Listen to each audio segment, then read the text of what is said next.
So youth being in the our present, let's say the governance or wherever, either in Nigeria or outside Nigeria, being participation in leadership generally. Yes, thank you for that. It's very, very important, because why?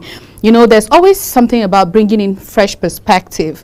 You know, as a youth, you could literally understand and relate to a lot of things that is going on within that same circle of the kind of people that needs you. So if the youth are participating in the governance, it brings the fresh idea. You know, there are ideas that if not the young people, the old people, you know, older people who are in governance, they already have their own ideas on how to experience and how to lead the country or whatever organization they are handling with their own ideas and all of that. But for youth, they bring freshness, they bring good ideas, and of course, you know, change in the whole governance.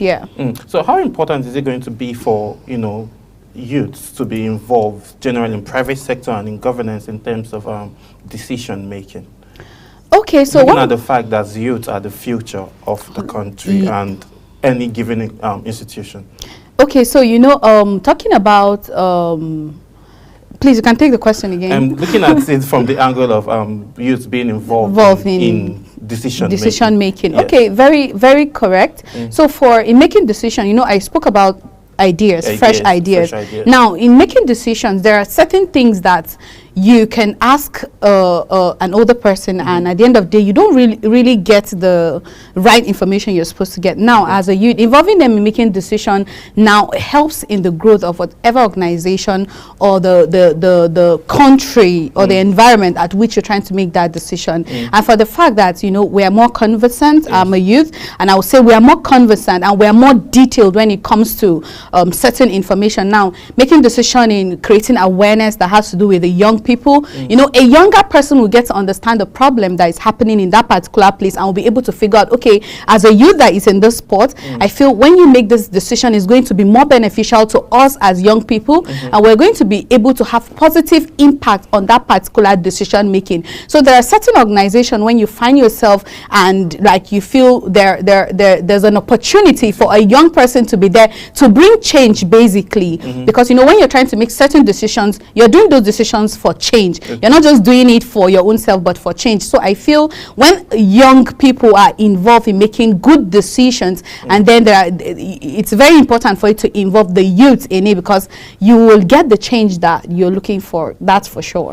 Yes, you obviously get the change you're looking for when you have youth and fresh mind involved in what's actually happening in terms of leadership, decision making, policy setting, and generally having youths involved in what's just happening in the society. Right. Well, we'll be going on a very quick break, and then when we come back, I'll be introducing my guest who is joining us virtually. Please do stay with us. We'll be right back.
Many thanks for staying with us. If you just joined, this is Midday Discourse on Global Television. I am Samuel Odi. Honorable Desmond, good afternoon. Can you hear me?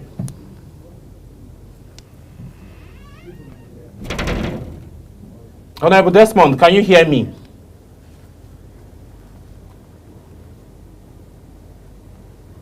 Please, we'll be going on that quick break. When we come back, Midday Discourse continues.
Honorable Desmond, good afternoon. Sorry about the quick break that we had to take. Can you hear me?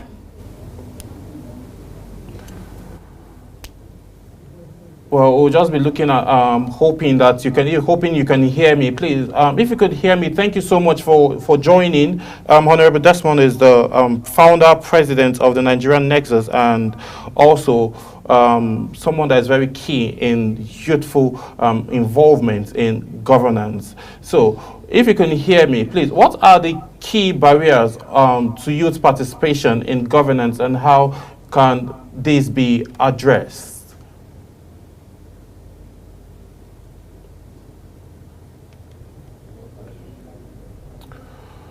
It seems we're having a bit of technical issues from the end of our guest, but still I have John Animel here with me. What do you think can be like the basic challenge that youth face in terms of getting themselves involved? Would they mention of age and experience? Does experience matters much? Yeah, I think experience really matters a lot. You know, I remember there is I don't want to be specific on who and where and when, but I remember there's a situation where somebody was trying to get involved into something, and they were like, okay, this person is too young, and he's not going to get the whole idea of leadership.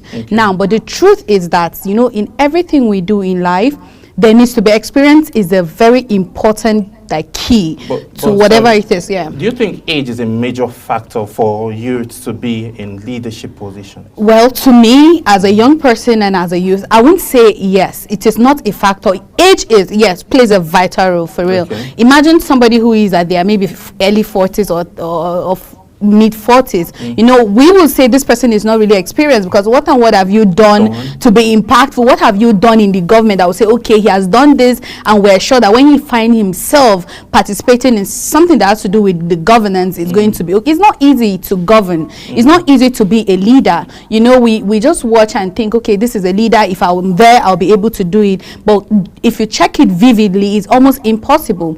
But age plays really a vital role, because I feel age and experience works hand in hand. So age comes with experience as you grow. You know, you're getting experience in life and all of that. So age works with experience, and I think age can be a hindrance in a way. Well, totally, Sha, I agree with you, because obviously age plays a massive role. Experience plays its own role, but I don't think, you know, someone that has gone through school, you know, graduated, have a few experience working in, you know, maybe private sector or even public sector, should be given an, you know, opportunity. Given the fact that our constitution says anybody that's from 18 and above can be able to run for office, and that's automatically is a goal for you to be like, if you have a political agenda, have a good manifesto. But I think that's just a saying. Oh, you think that's just a saying? Yes. Oh, why do you think so? You think because honestly, let's be honest. There's just something about the whole government, like the governance and all of that. Yes. If you're telling me that I'm 30 and then I have access to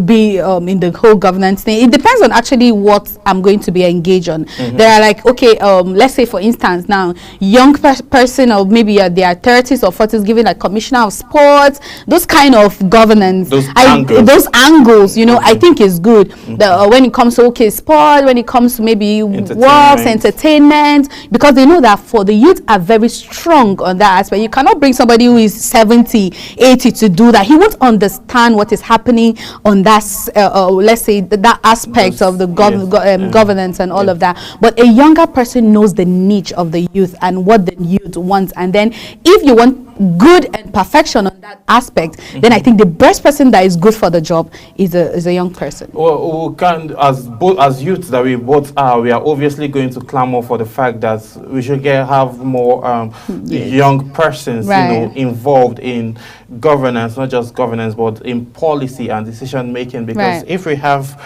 persons like that, we would be able to have people that would have conversations and then, set policies in the lights from the angle of the youths at home. Right. So having, youth in those situations is actually, angle is actually something very, very massive that we are hoping to see. But from those angles now, let's just look at, engaging young people in participating in, let's say, we are talking about, governance and 18 years constitution and all. So the Nigerian constitution is being in talks for a few months now, for years actually, but it came back to light about review and all of that. So we are hoping that it's just going to, be on a more lighter note, because a lot of persons have come out to say that the constitution, it's more like a dictatorship kind of constitution. But we would get into those angles of the conversation. But before then, my producer said I should call for a quick break, and then